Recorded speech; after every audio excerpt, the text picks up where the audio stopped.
আর মাত্র 2 দিন বাদে কিন্তু পহেলা বৈশাখ।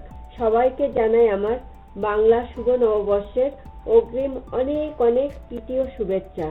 সবারই নতুন বছরটা খুব ভালো কাটুক এই প্রত্যাশা রইল। আর এই নতুন বছরে কিন্তু ভালো খাওয়া দাওয়ার রীতিনীতি অনেক আগে থেকেই আমাদের মাঝে চলে আসছে। সেই সব খাবার দাবারের তালিকায় কিন্তু ইলিশ মাছের একটা পদ থাকবেই। আজকে আমি আপনাদের সঙ্গে তেমনই একটা ইলিশ মাছের জনপ্রিয় পদ শেয়ার করব, আর সেটা হলো সর্ষে ইলিশ। আর এই সর্ষে ইলিশটা কিন্তু একটা ট্র্যাডিশনাল রেসিপিও বটে। ফ্রেন্ডস, আমি মৌসুমি আর আপনারা দেখছেন আমার cooking channel Moushumi's cuisine in USA.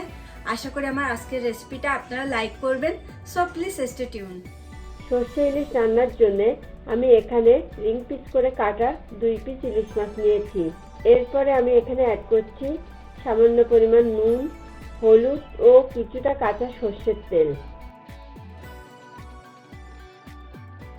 এবার আমি সবকিছুকে খুব ভালো করে মাছের গায়ে মাখিয়ে নিচ্ছি। আর এই মাছটাকে আমি কিন্তু 10 মিনিট মতো ম্যারিনেট হওয়ার জন্য রেখে দেব। একটা প্যান কিন্তু আমি ওভেনে বসিয়ে দিয়েছি। এবার আমি এটাতে দিয়ে দিচ্ছি পরিমাণ মতো সর্ষের তেল। চেষ্টা করবেন স্পেশালি সর্ষে ইলিশটা কিন্তু সর্ষের তেলে রান্না করার, তাতে করে কিন্তু সর্ষে ইলিশের টেস্টটা খুব ভালো আসে। এখন আমাকে কিন্তু ওয়েট করতে হবে তেলটা একটু গরম হওয়ার জন্য। এই গরম তেলে এখন আমি ফোড়ন হিসেবে দিয়ে দিচ্ছি 1/2 টিস্পুন কালো জিরে ও 2টো কাঁচা লঙ্কা চেরা। এখন আমি এটাকে ততক্ষণ পর্যন্ত নাড়তে থাকবো যতক্ষণ না ফোড়নটা থেকে খুব সুন্দর একটা স্মেল বেরোচ্ছে। আর চেষ্টা করবেন এখানে কাঁচা লঙ্কাটাকে একটু চিড়ে বা ফাটিয়ে অ্যাড করার, তা না হলে কিন্তু গরম তেলে কাঁচা লঙ্কা পড়লে সেটা ফেটে তেল ছিটকে পড়ার চান্স অনেক বেশি থাকে। ফোড়নটা থেকে কিন্তু অলরেডি খুব সুন্দর একটা স্মেল চলে এসেছে।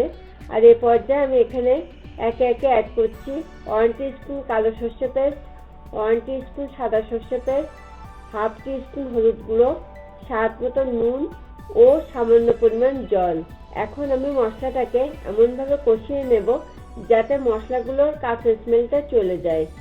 আপনারা কিন্তু এই সর্ষে ইলিশটা স্পেশালি গরম সাদা ভাত কিংবা পোলাওয়ের সঙ্গে সাইড ডিশ হিসেবে সার্ভ করতে পারবেন। এই পর্যায়ে কিন্তু আমার মশলাটা কষানো কমপ্লিট। এরপরে আমি এখানে অ্যাড করছি পরিমাণ মতো জল। এই সর্ষে ইলিশটা কিন্তু একটু গা মাখা টাইপের হয়, তাই এখানে কিন্তু জলটা একটু হিসেব করেই অ্যাড করতে হবে। এখন আমি এখানে অ্যাড করছি 3টে কাঁচা লঙ্কা চেরা। আপনারা যেমন ঝাল খেতে পছন্দ করেন সেই বুঝে কিন্তু লঙ্কাটাকে অ্যাডজাস্ট করে নেবেন। এই পর্যায়ে আমি এটাকে ঢেকে দিলাম ঝোলটা একটু ফুটে ওঠার জন্য। দেখুন ঝোলটা কিন্তু ফুটতে শুরু করে দিয়েছে। আর এই পর্যায়ে আমি এই ঝোলের ভেতরে দিয়ে দিচ্ছি সেই ম্যারিনেট করা 2 পিস ইলিশ মাছ। আবারও আমি এটাকে ঢেকে দেব 5 মিনিটের জন্য।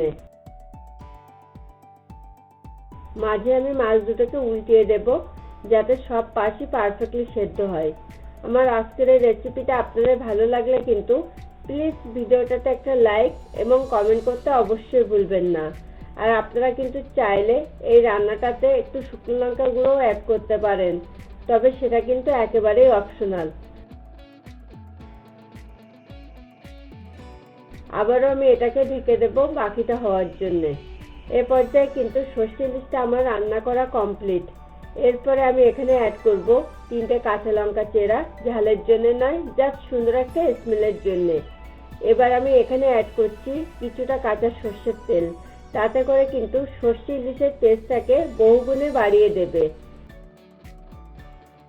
এরপরে আমি ওভেনটা অফ করে দিয়ে এটাকে স্ট্যান্ডিং টাইমে 5 মিনিট মতো ঢেকে রাখবো। দেখুন তেলটা কিন্তু উপরে উঠে এসেছে, আর তাছাড়া সর্ষে ইলিশটা থেকেও কিন্তু খুব সুন্দর একটা স্মেল বেরোচ্ছে। মানে আমার সর্ষে ইলিশটা কিন্তু এখন পরিবেশনের জন্য একদম রেডি টু গো। এখন আমি এটাকে সার্ভিং ডিশে তুলে নেব।